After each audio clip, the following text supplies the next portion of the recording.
Auckland à présent pour le dénouement du mondial des moins de 20 ans. Et ce, avec un autre France-Australie. L'enjeu, la 5e place de la compétition. Quant à la grande finale, elle opposait l'Angleterre tenante du titre et l'Afrique du Sud. Mais cette semaine néo-zélandaise des Bleuets a commencé par la revanche face aux Gallois. Regardez, Frédéric Fraisse et Denis Tanchereau étaient de la partie. Montage, Pierre Bascoul.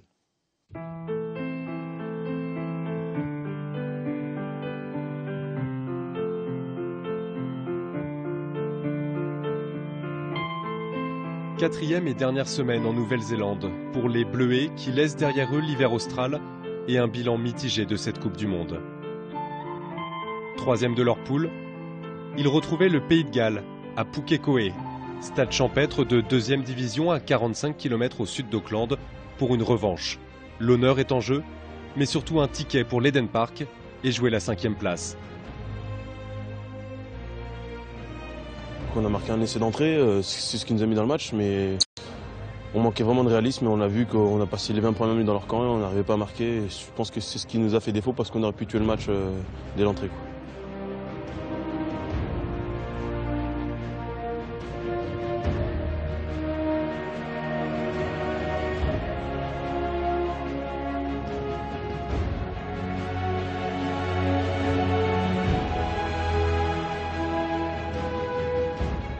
Notre force, c'est qu'on n'a pas beaucoup d'individualité hors normes, mais qu'on est tous au même niveau et qu'on se file tous.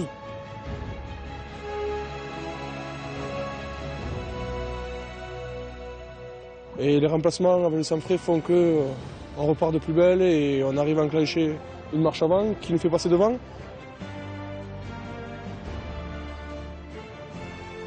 Encore une fois, les qualités morales de cette équipe ont fait la différence et on a tenu jusqu'au bout, même si cette fois-ci ça tourne en notre faveur. Le petit coup de pouce du STN tourne en notre faveur. Quand il y a la pénalité aux 50 mètres, tu dis voilà, qu'est-ce qu'on fait? Il la met pas, on rigole, on ne rigole pas. Bon, la chance est tombée de notre côté cette fois-ci et je pense qu'on le méritait. De longs passages à vide et une courte victoire, 19-18. Mais il n'en fallait pas plus pour jouer le dernier match à l'Eden Park face à l'Australie. On s'attend là aussi à un match tout à fait différent, certainement physiquement très difficile. Je pense qu'en mêlée ce sera plus facile parce que les Gallois avaient certainement la meilleure mêlée du tournoi. Donc voilà, avec des qualités différentes, mais on compte bien acquérir, comme la saison passée, cette 5e place. La France a d'ores et déjà raté son objectif, les demi-finales.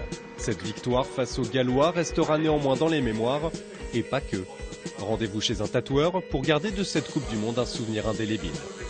Je pense que ça représente un peu le groupe, on s'entend super bien, une super ambiance depuis le début, depuis les 6 nations, ça marche super bien.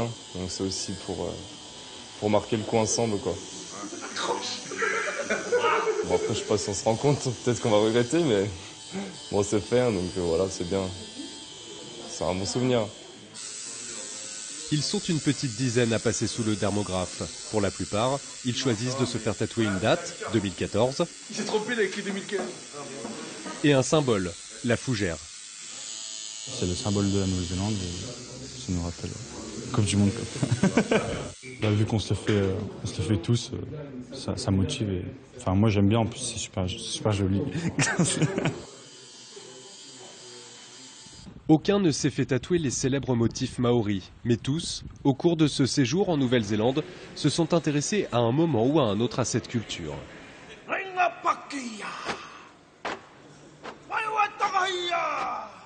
Ainsi, cette semaine, quelques joueurs ont visité le musée d'Auckland à la découverte des traditions des peuples du Pacifique en admirant les taayaa, tiki et autres marae exposés en vitrine. On vient bien sûr pour jouer, pour gagner, mais c'est aussi pour découvrir. On visite des endroits qu'on n'a pas l'habitude de visiter, des endroits où on viendra peut-être jamais. La Nouvelle-Zélande, c'est vraiment quasiment unique au monde. En plus, ce genre de musée, ouais, c'est intéressant puisque ça rapporte un peu l'histoire d'ici. Ce qu'on n'a pas l'habitude de voir à Auckland, vu que c'est vachement, c'est pas les terres, ça permet de voir autre chose et voir un peu ce qui se faisait avant. Des têtes bien pleines, Mais des corps qui souffrent sur ces 3 semaines de compétition. Un match tous les 4 jours en phase de poule, tous les 5 jours en phase finale. Un rythme très élevé auquel ne sont pas habitués ces jeunes joueurs, même ceux qui ont joué tout le championnat avec leur club. Il y a 30 matchs, 30 matchs dans une année. Donc c'est compliqué quand même, mais on va dire que le délai il est beaucoup plus long. Dans les classes, c'est tous les 4 jours et faut être sur pied, il faut être d'aplomb pour 4 jours après. Donc c'est ça qui est compliqué. Donc c'est sûr, faut favoriser beaucoup plus la récupération qu'en championnat. De manière assez étonnante et heureusement, aucun joueur n'a connu de grosses blessures jusqu'au dernier match. Mais la salle de soins est devenue un lieu incontournable car les petits bobos, eux, se sont multipliés. C'est essentiellement des grosses contusions musculaires, des petits dégâts articulaires sans qu'il y ait vraiment forcément de grosses lésions au niveau des ligaments. Mais bon, c'est des petites pathologies qui demanderaient une semaine complète et on n'a jamais la semaine complète. Donc on est en progression constante sur les turnovers, les contre-attaques et les lancements de jeu, ça reste relativement stable. Pour ne pas solliciter encore plus des corps fatigués, le programme de la dernière semaine a été allégé. Un seul entraînement sur le terrain, l'essentiel de la préparation du match contre l'Australie s'est fait par des entretiens et de la vidéo. C'est vrai que la Coupe du Monde, avec le nombre de matchs rapprochés qu'il y a, on est beaucoup plus sur des entraînements en salle, entre guillemets, de vidéo, de réflexion, de recherche. Et sur le terrain, on y passe très peu de temps parce que la seule chose que l'on a à faire, c'est jouer les matchs.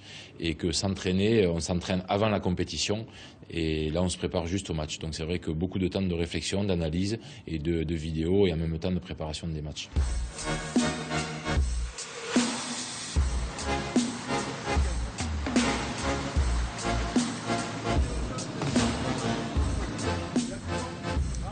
Prendre l'air, s'aérer l'esprit est donc une nécessité pour tout le monde. Alors, quoi de mieux que de prendre le large avec une partie de pêche dans la baie d'Auckland. Allez, le championnat quoi. Bien sûr que c'est moi le meilleur. Ils veulent faire une vraie coupure après les rencontres pour passer complètement à autre chose. Et donc on essaie de faire des activités ludiques ou culturelles pour leur permettre, en plus de visiter un peu le pays où ils vont pour certains pour la première fois. Une activité comme la pêche où les joueurs sont actifs, donc ils adorent. On a de la chance, il fait super beau. Il y a un peu de vent, ça mord, c'est impeccable. Les joueurs s'amusent, se détendent, prennent même quelques poissons et surtout oublient le rugby pendant quelques instants, même s'il n'est jamais bien loin. Le match contre l'Australie arrive très vite après cette sortie en mer. Dernier jour de repos avant la reprise d'entraînement. Demain on s'entraîne, jeudi est mise en place et on affronte les Australiens vendredi, donc on se prépare quand même.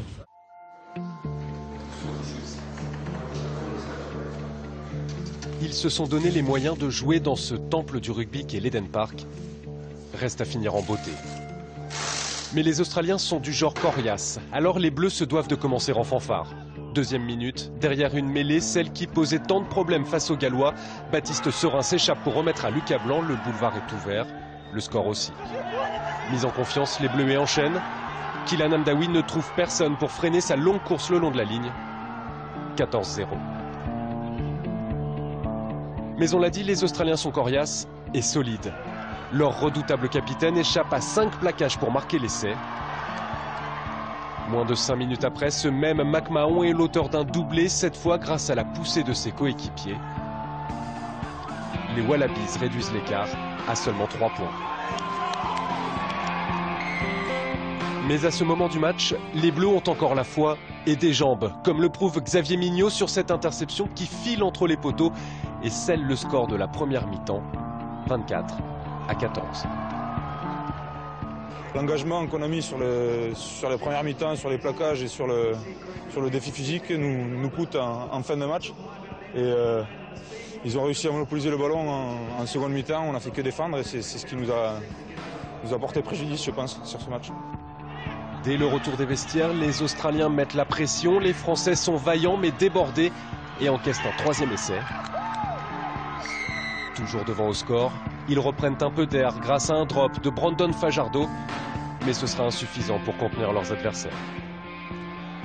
Car à partir de ce moment-là, les Bleus ne touchent plus un ballon et s'effondrent physiquement, alors que les Australiens maintiennent un rythme élevé, ce qui leur permet, grâce à 2 essais supplémentaires, de prendre l'avantage au score à seulement 5 minutes du terme. Pas de regret quand on a tout donné, la France s'incline 34-27. Quelques grosses lacunes notamment sur le jeu au sol. Contre ces Australiens, ça pardonne pas. Ils ont tenu le ballon, ils nous ont fait beaucoup de temps de jeu et on n'a pas, à un moment, on a craqué, même si on s'est accroché comme des fous. Je crois qu'il faut louer la valeur, les valeurs morales de cette équipe. Techniquement, certainement, qu'il y a encore pas mal de boulot pour certains d'entre eux. Les joueurs de Fabien Pelouse terminent 6e, loin des objectifs fixés, mais cette Coupe du Monde est pour eux un condensé d'expérience. Personnellement, ça m'a beaucoup apporté je pense, au niveau du mental. De pouvoir tenir autant de matchs sur si peu de temps, faut quand même s'accrocher. Donc voilà, maintenant j'arrêterai de me plaindre en jouant un match par semaine, quoi. C'est une expérience magnifique de jouer des nations comme ça, comme l'Australie. J'ai eu la chance de jouer le Fidji aussi, même si c'est une plus petite nation, mais c'est extraordinaire quoi, de jouer des nations comme ça, de se confronter aux meilleurs joueurs du monde de notre âge, c'est fabuleux. Et beaucoup des meilleurs joueurs du monde sont à coup sûr dans les équipes finalistes. Afrique du Sud, championne en 2012, et Angleterre, championne en 2013, qui conserve son titre, conquis de haute lutte 21-20, au cœur même de ce pays qui vibre tout entier rugby, la Nouvelle-Zélande.